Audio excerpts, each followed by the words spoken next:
Reflection of light. Electromagnetic സ്പെക്ട്രത്തിലെ around 400 nanometre മുതൽ 750 nanometre വരെ വേവ്ലെങ്ത്തുള്ള ഇലക്ട്രോമാഗ്നറ്റിക് വേവ്സിനെയാണ് light, that is visible light എന്ന് വിളിക്കുന്നത്. ഈ ഒരു വിസിബിൾ ലൈറ്റിലാണ് വെബ്ജിയോർ വരുന്നത്. വെബ്ജിയോറിൽ വേവ്ലെങ്ത് ഏറ്റവും കൂടുതൽ റെഡ് കളറിനും വേവ്ലെങ്ത് ഏറ്റവും കുറവ് violet കളറിനുമാകുന്നു. Red കളറിന്റെ wavelength around 700 nanometre ആകുന്നു. വയലറ്റ് കളറിന്റെ വേവ്ലെങ്ത് 400 നാനോമീറ്റർ ആകുന്നു. ലൈറ്റിനെ കുറിച്ചുള്ള പഠനത്തെ ഒപ്റ്റിക്സ് എന്നാണ് പറയുന്നത്. ഇലക്ട്രോമാഗ്നറ്റിക് സ്പെക്ട്രത്തെ വേവ് ലെങ്ത്തിന്റെ ഡിസെൻഡിംഗ് ഓർഡറിൽ അറേഞ്ച് ചെയ്താൽ, ഡിസെൻഡിംഗ് ഓർഡറിൽ അറേഞ്ച് ചെയ്യുക മീൻസ് വേവ് ലെങ്ത് കൂടിയതിൽ നിന്നും കുറഞ്ഞതിലേക്ക് വരുന്ന രീതിയിൽ അറേഞ്ച് ചെയ്താൽ വേവ് ലെങ്ത് ഏറ്റവും കൂടുതൽ റേഡിയോ വേവിനാകുന്നു. ദാറ്റ് മീൻസ് അവിടെ ഫ്രീക്വൻസി ഏറ്റവും കുറവായിരിക്കും.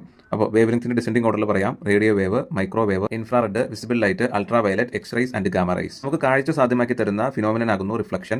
റിഫ്ലക്ഷൻ രണ്ട് ടൈപ്പ് ഉണ്ട്. റെഗുലർ റിഫ്ലക്ഷൻ ഉണ്ട്, ഇറഗുലർ റിഫ്ലക്ഷൻ ഉണ്ട്. റെഗുലർ റിഫ്ലക്ഷൻ പറയുന്ന മറ്റൊരു പേരാകുന്നു സ്പെക്കുലാർ റിഫ്ലക്ഷൻ. ഇറഗുലർ റിഫ്ലക്ഷൻ പറയുന്ന മറ്റൊരു പേരാകുന്നു ഡിഫ്യൂസർ റിഫ്ലക്ഷൻ. മിററിൽ ഉണ്ടാകുന്നത് റെഗുലർ റിഫ്ലക്ഷൻ ആകുന്നു. കാർഡ്ബോർഡ്, ഓട്, ക്ലോത്ത് എന്നിവയിൽ ഉണ്ടാകുന്നത് ഇറഗുലർ റിഫ്ലക്ഷൻ ആകുന്നു. ഒബ്ജക്റ്റിൽ തട്ടുന്ന ലൈറ്റ് റിഫ്ലക്ട് ചെയ്ത് കണ്ണിൽ ഇൻസിഡന്റ് ചെയ്യുമ്പോഴാണ് ആ ഒബ്ജക്റ്റിനെ നാം കാണുന്നത്.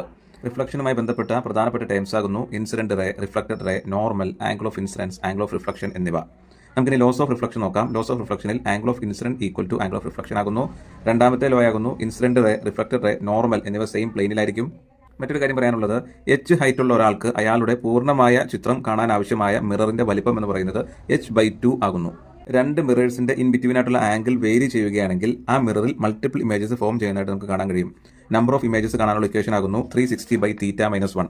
ഈ ഇക്വേഷൻ ഉപയോഗിച്ചുകൊണ്ട് നമുക്ക് രണ്ട് മിറേഴ്സിൽ ഫോം ചെയ്യുന്ന ഇമേജസിന്റെ എണ്ണം നമുക്ക് അറിയാൻ സാധിക്കും. 180 ഡിഗ്രി ആംഗിളിലാണ് മിറേഴ്സ് ജോയിന്റ് ആയിട്ടുള്ളത് എങ്കിൽ അവിടെ ഒരു ഇമേജ് ആയിരിക്കും ഉണ്ടാവുക. 45 ഡിഗ്രി ആംഗിൾ ആണെങ്കിൽ അവിടെ 7 ഇമേജസ് ഉണ്ടാകും. ഇനി രണ്ട് മിറേഴ്സ് പാരലൽ ആണെങ്കിൽ, ദാറ്റ് മീൻസ് 0 ഡിഗ്രി ആംഗിളിലാണ് മിറേഴ്സ് ഉള്ളത് എങ്കിൽ അവിടെ infinite number of images form ആകുന്നു. പ്ലെയിൻ മിററിൽ രൂപപ്പെടുന്ന ഇമേജസിന്റെ ക്യാരക്ടറിസ്റ്റിക്സ് എന്തൊക്കെയാണെന്ന് നമുക്ക് നോക്കാം. ഫസ്റ്റത്തെ ഒരു പോയിന്റ് പറയാൻ പറ്റുന്നത് ഒബ്ജക്റ്റിന്റെ സൈസ് തന്നെയായിരിക്കും ഇമേജിന്റെ സൈസും.